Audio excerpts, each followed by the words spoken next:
आज आपण संख्या कशी मोजायची ते बघूया। मी काही पेन्सिल्स मांडेन, त्या कशा मोजायच्या ते आपण शिकूया। 1 2 3 4 5 6 7 8 9 10। पुन्हा एकदा पाहूयात। 1 2 3 4 5 6 7 8 9 आणि 10। आता आपण 14 ही संख्या म्हणजे काय ते पाहूया। माझ्याकडे काही मणी आहेत, आता आपण हे मोजूया।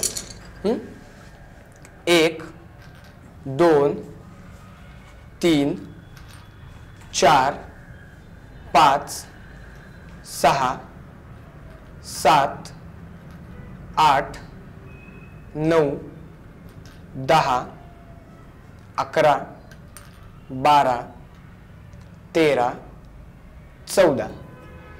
ही झाली 14 ही संख्या, हे झाले 14 मणी। आता आपण बेरीज कशी करायची ते बघूया।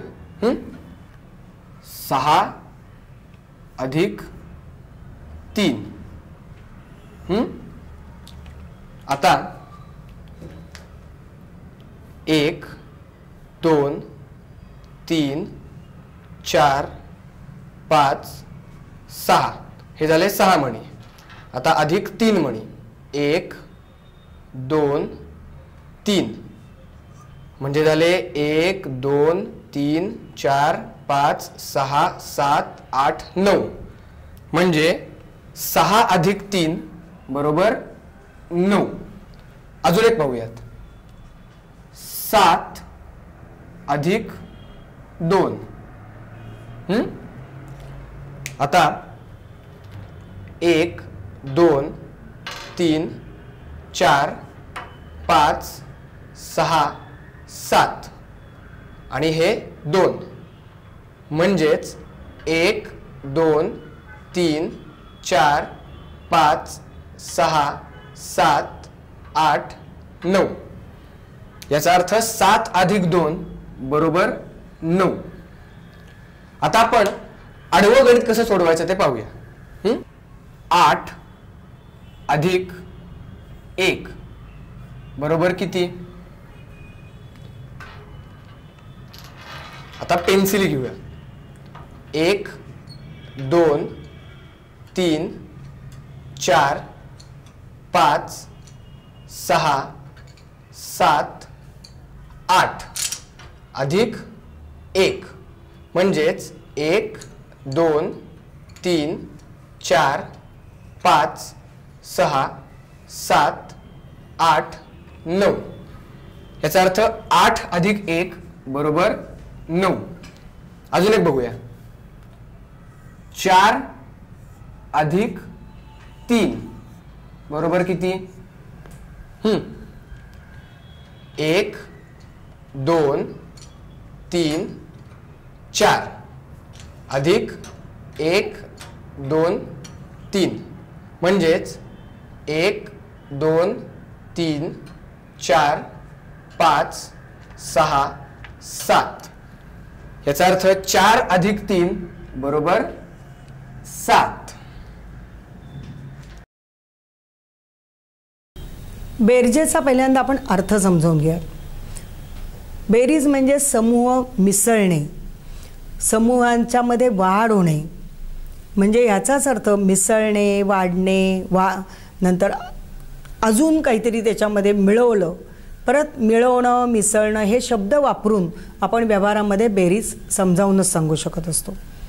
मग आता इथे समूह एकत्र केले म्हणजे काय केलं तर तिनामध्ये 4 वस्तू मिळवल्या। एका समूहामध्ये 3 वस्तू आहेत, दुसऱ्या समूहामध्ये 4 वस्तू आहेत, त्या वस्तू मिळवल्या याचा अर्थ आपण म्हणतो की 3 आणि 4 ची बेरीज केली।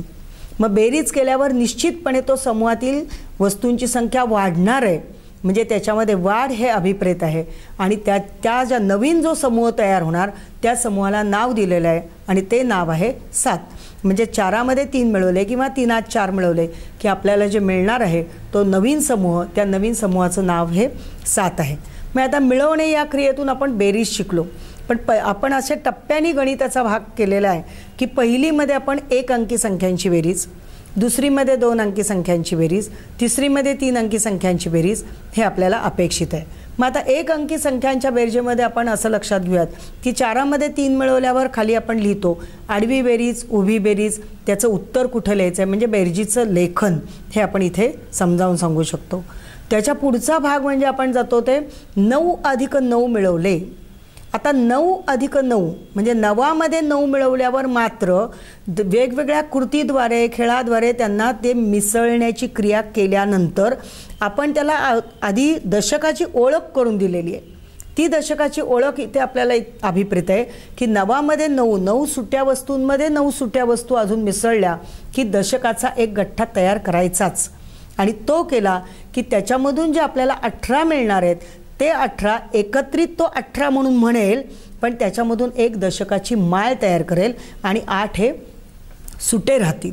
म्हणजे 1 दशक 8 हे त्याचं उत्तर राहील. म्हणजे 1 अंकी संख्येची बेरीज केली, 1 अंकी संख्येत 1 अंकी संख्या मिळवल्यावर आपल्याला फक्त 1 अंकीच संख्या मिळते असं नाही, तर ती मिळणारी संख्या ही 2 अंकीसुद्धा असू शकते.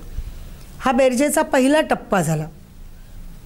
आता दुसरीमध्ये गेल्यावर आपल्याला असं लक्षात येईल की 2 अंकी संख्येमध्ये 2 अंकी संख्या मिळवणं, यामध्ये आपण परत 2 टप्पे केलेले आहेत, बिनहाच्याची आणि हाच्याची बेरीज. मग बिनहाच्याच्या बेरजेमध्ये आपल्याला 1 अंकीमध्ये 1 अंकी ज्या वेळेला आपण शिकलेलो आहोत त्याचाच उपयोग करायचा आहे.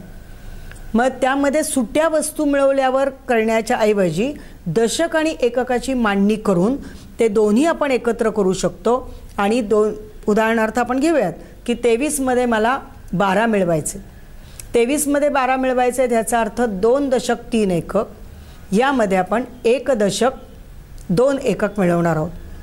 आता हे मिळवताना सुट्या वस्तू मिळवण्याच्या ऐवजी आपण दशकाच्या माळा आणि एककाची मांडणी करून त्यांची मिसळणी करणार आहोत, ते मिळवणार आहोत.